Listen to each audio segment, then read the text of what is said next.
اچھا، ایک اور ایشو ہے جس کو میں چاہتا ہوں کہ آپ اس پر گفتگو کریں، نماز وسطیٰ، یعنی یہ بیان کیا جاتا ہے قرآن مجید میں کہ سب سے زیادہ حفاظت کرو درمیانی نماز کی۔ درمیانی نماز عصر ہی کی نماز ہے۔ قرآن مجید نے وہاں جو الفاظ استعمال کیے ہیں اس سے یہی قرینے قیاس معلوم ہوتا ہے۔ اس کی وجہ یہ ہے کہ وہاں الفاظ یہ ہے کہ حافظوا علی الصلوات، یعنی آپ اپنی نمازوں کی حفاظت کریں، بالخصوص ان نمازوں کے درمیان میں پڑھنے والی نماز۔ اب ظاہرہ وسطیٰ کا ترجمہ لازماً یہی کرنا پڑے گا کیونکہ وہ صلوات کے بعد آیا ہے، تو نمازوں کے درمیان میں پڑھنے والی نماز تو وہی نماز ہوگی کہ جو ترتیب کے لحاظ سے درمیان میں پڑے گی۔ تو بالعموم عصر کی نماز اس زمانے میں یہ حیثیت رکھتی تھی۔ یہ ہو سکتا ہے کہ تمدن کی تبدیلی کے ساتھ کوئی اور نماز یہی حیثیت اختیار کر لے۔ اس وقت یہ ہوتا تھا کہ عصر کی نماز کے وقت لوگ اپنا کاروبار سمیٹ رہے ہوتے تھے، جنگ و جدال کا موقع ہے تو اس میں بھی آخری بازی کھیلی جا رہی ہوتی تھی، اس موقع کے اوپر بڑا اندیشہ ہوتا تھا کہ نماز ضائع ہو جائے گی۔ یعنی ظہر کی نماز فجر کے بعد ایک کافی لمبا عرصہ گزارنے کے بعد سورج کے ایک بڑے تغیر کے موقع پر آتی ہے، تو لوگ عام طور پر احتیاط سے اس کو پڑھ لیتے، کاروباری لوگ بھی اٹھ جاتے ہیں، ابھی کاروبار میں وہ ہم آہنگی پیدا نہیں ہوئی ہوتی، مغرب کی نماز غروب آفتاب پر آنی ہے، وہ ویسے ہی سمیٹ دینے کا موقع ہے، یہ درمیان میں آتی ہے ایک نماز، تو اس وجہ سے اس نماز کے بارے میں احتیاط کی تلقین کی گئی۔ لیکن اس سے جو اصول معلوم ہوتا ہے وہ یہ ہے کہ ہر وہ نماز کہ جو ایسے موقع پر آ پڑے کہ جس میں کچھ افراتفری کا موقع ہو یا آپ کی مشغولیت کسی دوسری جانب ہو، اس کے بارے میں محتاط رہنا چاہیے۔ عامری صاحب، ایک سوال اور میں آپ کے سامنے رکھنا چاہتا ہوں کہ یہ جو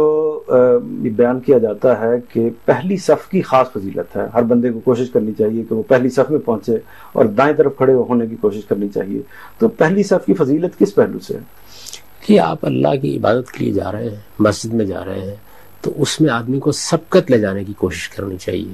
یعنی اصل مسئلہ پہلی صف کا نہیں بلکہ نماز میں سبقت لے جا کر کھڑے ہونے کا ہے۔ آپ جلد نکلیں گے، آپ وضو کریں گے، آپ اہتمام کے ساتھ جائیں گے، اگر آپ کو یہ احساس ہے کہ آپ کو پہلی صف میں جا کے کھڑا ہونا چاہیے تو کچھ پہلے جا کے مسجد میں بیٹھیں گے، یہ چیز ہے جس کی ترغیب دینا پیش نظر ہے۔ تو پہلی صف دائیں طرف امام کی، کیونکہ صفیں ادھر سے بننا شروع ہوتی ہیں، تو یہ سب اصل میں سبقت لے جانے کی ترغیبات ہیں۔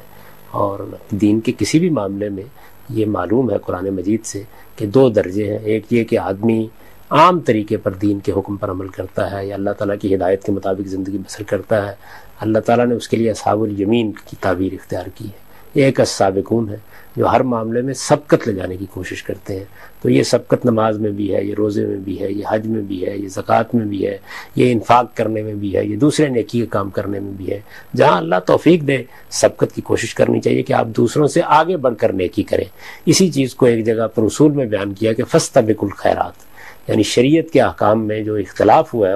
ہمارے الہامی مذاہب میں، اس کو بیان کرنے کے بعد یہ کہا ہے کہ تمہاری نگاہ اصل میں اس چیز پر ہونی چاہیے کہ تم نیکی کے کاموں میں ایک دوسرے سے آگے بڑھنے کی کوشش کرو۔ اسی کو ایک اور تعبیر میں اس طرح بیان کیا ہے کہ وفی ذالک فلیتنافس المتنافسون، یعنی یہ جنت کی دوڑ ہے جس میں لوگوں کو آگے جانے کی کوشش کرنی چاہیے۔ تو یہ سبقت لے جانے کی ترغیب ہے، اس کے سوا کوئی چیز۔ اچھا، اس میں بعض اوقات یہ ہوتا ہے کہ ہم کھڑے ہیں، پچھلی صف میں کھڑے ہیں، آگے صف میں جگہ بن گئی ہے، تو شائستہ رویہ تو یہ ہے کہ ساتھ والے کھڑے ہوئے آدمی سے کہا جائے کہ آپ آگے بڑھیے جی، لیکن سبقت کی بات سے یہ اندازہ ہوتا ہے کہ پھر ہمیں خود آگے بڑھ کے اس کی کوشش کرنی چاہیے۔ نہیں، یہ اصل میں دونوں چیزوں میں توازن قائم کرنا چاہیے۔ آپ جہاں اس طرح کا کوئی موقع نہیں ہے وہاں پر آپ آگے بڑھیں، آگے بڑھ کر آپ پہلی صف میں کھڑے ہو جائیں اور پہلے پہنچنے کی کوشش کریں۔ لیکن اگر آپ کے ساتھ کوئی بزرگ کھڑے ہیں یا اور کوئی اس طرح کے صاحب کھڑے ہیں تو آپ انہیں یہ کہہ بھی سکتے ہیں، اس وقت آپ کا یہ اثار بھی انشاءاللہ آپ کے لیے ازدیاد اجر کا باعث بنے گا۔ اچھا، نماز جاری ہے، کوئی شخص بعد میں شامل ہوتا ہے نماز کے اندر،